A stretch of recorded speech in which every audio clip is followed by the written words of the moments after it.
박준영의 인생에서 가장 큰 슬픔은 그의 직업적 실패나 명예에 대한 압박이 아니라 아주 어린 시절에 아버지를 잃은 것과 어머니가 가장 힘든 시기에 함께 할 수 없었던 죄책감이었습니다. 박 씨는 서울의 중산층 가정에서 태어났지만 3살 때 아버지가 중병으로 사망했습니다. 그의 어머니는 강인하면서도 희생적인 여성으로 3명의 박 형제를 가난 속에서 홀로 키웠습니다. 박 씨는 2019년 중앙일보와의 인터뷰에서 어머니께서 겨우 몇 푼이라도 벌려고 밤늦게까지 바느질하시던 밤이 기억납니다. 라며 어머니를 도울 방법이 없어서 무력감을 느꼈습니다. 라고 말했다. 그 무력감은 그의 영혼에 깊은 상처가 되었고 그가 평생 동안 지니고 다니는 슬픔이 되었습니다. 이러한 고통은 박 씨가 1975년에 가족과 함께 미국으로 이주하여 캘리포니아주 웨스트민스터에 정착하면서 더욱 두드러지게 됐습니다. 11살 때 그는 문화적 차이, 언어 장벽, 낯선 환경에서 길을 잃은 듯한 느낌에 직면했습니다. 그는 2018년 왓썹만의 한 에피소드에서 저는 아시아계라는 이유와 영어를 잘하지 못한다는 이유로 학교에서 괴롭힘을 당했습니다. 라고 말했습니다. 저는 그저 한국으로 돌아가고 싶었을 뿐인데 엄마가 저를 여기서 필요로 한다는 걸 알았어요. 미국에서 보낸 어린 시절은 박 씨의 강한 성격을 형성했지만 동시에 그는 어머니와 두 형제와 거리를 느끼게 되었다.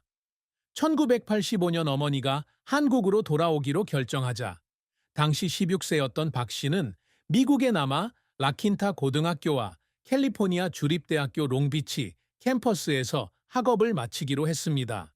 이 결정은 합리적으로는 옳았지만 어머니를 버리는 것 같은 느낌 때문에 괴로워했습니다. 또 다른 슬픈 점은 엔터테인먼트 산업에서 인정받기 위해 수년간 노력했다는 것입니다.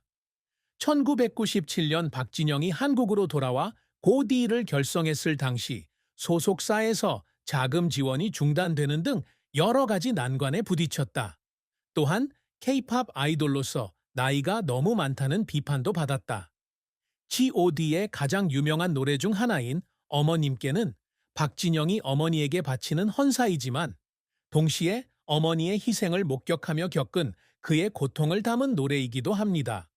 그는 2014년 SBS와의 인터뷰에서 그 노래를 쓸 때 울었어요 라고 인정했습니다. 저는 어머니께 제가 미안하다고 더 잘하겠다고 말씀드리고 싶었습니다.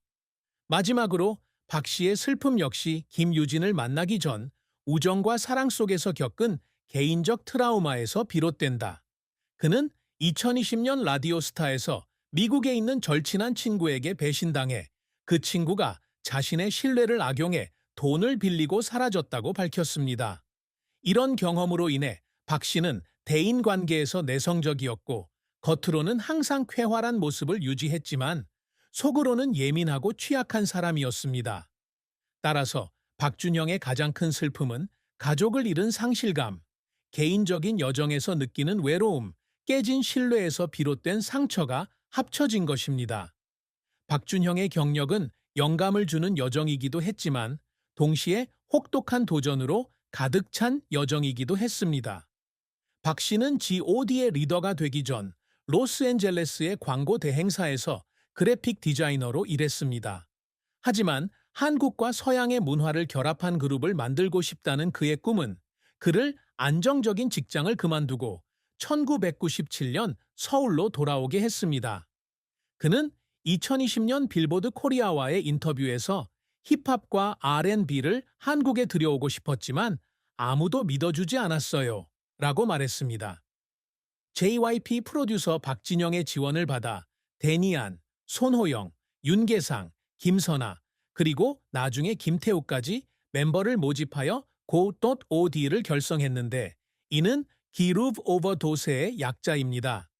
G.O.D는 1999년 1월 To Mother라는 곡으로 데뷔했지만 처음에는 좋은 반응을 얻지 못했습니다. 비평가들은 모성이라는 주제가 전형적인 K-팝 아이돌 이미지와 너무 다르다고 말했고 30대인 박 씨는 다른 그룹에 비해 너무 나이가 많다고 여겨졌다. 하지만 어머니께는 점차 문화 현상으로 자리 잡았고 가족애에 대한 실화를 바탕으로 관객들의 마음을 울렸습니다. 고디의 첫 앨범은 40만 장 이상 팔렸고 이 그룹은 금세 1세대 K-팝의 최고 그룹 중 하나로 자리매김했습니다. 이후 1999년 챕터 2, 2000년 챕터 3 등의 앨범에서 거짓말, 촛불 하나 등의 히트곡을 냈고 이를 통해 G.O.D는 창의성과 감성의 아이콘으로서의 지위를 확고히 했습니다. G.O.D의 성공은 음악에만 있는 것이 아니라 K-팝 산업의 장벽을 허무는 방식에도 있습니다. 리더인 박은 의상부터 안무까지 미국 스트리트 힙합 스타일을 공연에 도입했습니다. 그는 단순한 아이돌 그룹이 아니라 우리만의 색깔을 갖고 싶었다고 말했다. 그의 끈기는 2001년 고가 잠실구장에서 콘서트를 개최한 최초의 그룹이 되어 4만 명이 넘는 관객을 모았을 때 보상을 받았습니다. 그들은 또한 2001년 골든디스크 어워즈에서 대상을 포함하여 많은 권위 있는 상을 수상했습니다. 하지만 박 감독의 경력은 좌절없이는 이루어지지 않았다.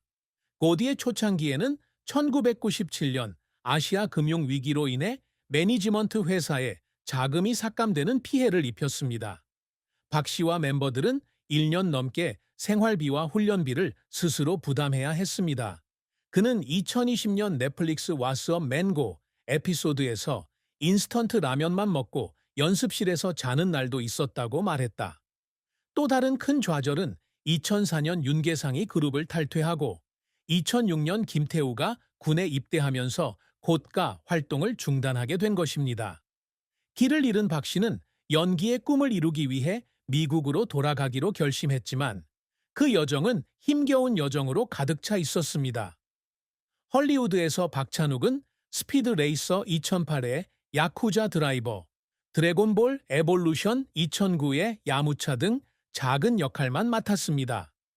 드래곤볼 에볼루션을 촬영하는 동안 그는 심각한 허리 부상을 입었고 2년 이상 치료를 받아야 했습니다. 그는 2015년 코리아 타임스와의 인터뷰에서 제 커리어가 끝났다고 생각했어요. 저 자신과 저를 믿어준 사람들을 실망시킨 것 같았어요. 라고 말했다. 몇 달 동안 육체적, 정신적 고통에 시달리면서 박 씨는 우울증에 빠졌고 어머니와 그녀의 희생을 생각하며 많이 울었다고 고백했습니다. 2014년 그룹 데뷔 15주년을 맞아 박진영이 고대 복귀하면서 큰 전환점이 마련됐다. 챕터 8 앨범과 재결합 투어는 큰 성공을 거두었고 이는 고가 거의 10년 만에 다시 인기를 얻고 있다는 것을 증명했습니다. 박 씨는 또한 자신의 그래픽 디자인 재능을 활용하여 콘서트의 무대 이미지와 포스터를 제작하여 관객과 전문가 모두에게 칭찬을 받았습니다. 2018년에 그는 유튜브 채널 왓숲만을 오픈했고 그곳에서 그는 자신의 여행과 개인적인 이야기를 유머러스하고 공감할 수 있는 스타일로 공유하고 있습니다. 이 채널은 출시 후 2개월 만에 구독자 90만 명을 확보하며 한국에서 큰 인기를 얻었습니다. 2020년에 공개된 넷플릭스 시리즈 왓썸 맨 고를 통해 박정민의 이름이 국제적으로 더욱 알려지게 되었다. 박 씨를 울게 만드는 순간은 종종 어려움을 극복하려는 노력에서 비롯된다. 고가 재결합했을 때 박 감독은 음악부터 무대까지 모든 것이 완벽하도록 쉼없이 노력했습니다. 그는 멤버들과 팬분들을 실망시키고 싶지 않다고 말했다. 또 한 번은 고향 성북동에서 왓썸맨을 촬영하던 중 어머니와 함께했던 힘든 시절을 떠올리며 옛집 앞에 서서 울기도 했습니다. 엄마가 지금의 나를 봤으면 좋겠어요. 그는 목이 메어 말했다. 곧 OOD를 만들고 할리우드에서 활동하고 왓숲만을 통해 자신을 재정의한 박의 끊임없는 노력은 그가 눈물을 흘리더라도 결코 포기하지 않는 예술가라는 것을 증명했습니다. 박준형은 가수나 배우일 뿐만 아니라 그는 예술과 삶 모두에서 지속 가능한 유산을 남기고자 하는 열망을 가진 예술가입니다. 그의 가장 큰 목표 중 하나는 음악과 엔터테인먼트를 통해 한국 문화를 전 세계에 알리는 것입니다. 박진영은 고디로 힙합과 R&B를 한국의 전통적인 요소와 융합한 음악을 개척했고 이를 통해 BTS, EXO와 같은 현대 K-팝 그룹이 탄생할 수 있는 길을 열었습니다. 그는 2021년 롤링스톤 코리아와의 인터뷰에서 고트가 한국과 서양을 잇는 다리가 되기를 바란다고 말했다.